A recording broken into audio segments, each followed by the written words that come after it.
Meron po tayo ngayong ayusing Epson L11050 na printer. Bagong bago lang po ito. So, pagka open nyo po, ganito po yung makikita nyo dyan na error. Kung gagawin nyo po dyan, itong disencoder po dito sa gilid na to, makikita nyo dyan yung plastic na transparent.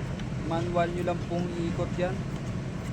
So pagka open ko, ganito na po ang nangyari sa kanya. Then pinatay ko, inopen ko ulit, ganun pa rin siya. So ito po yung gagawin nyo sa mga naka-encounter po dyan ng ganitong error ng printer. Sabay-sabay po nagbi-blink lahat ng ilaw. Yan, manual nyo lang po ikutin yan. Then patay nyo po.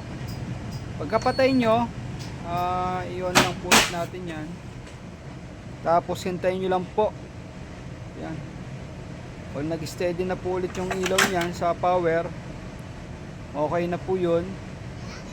Kapag po hindi po magawa sa ganon, ang gagawin po yun talaga is babaklasin po yun sa may kabilang side. Pero sa una po, ganon po ang gagawin nyo. Din yan, okay na, no? Print po tayo. Tayo po natin mag-print. Okay. Sa mga nakaka-encounter dyan, bagong bago pa lang po talaga ito, wala pa pong 2 weeks.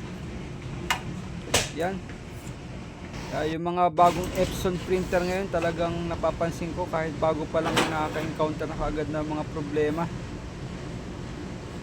Minsan mga 2 years yan, compare sa mga lumang printer talaga, lumang model. Yan, okay na to.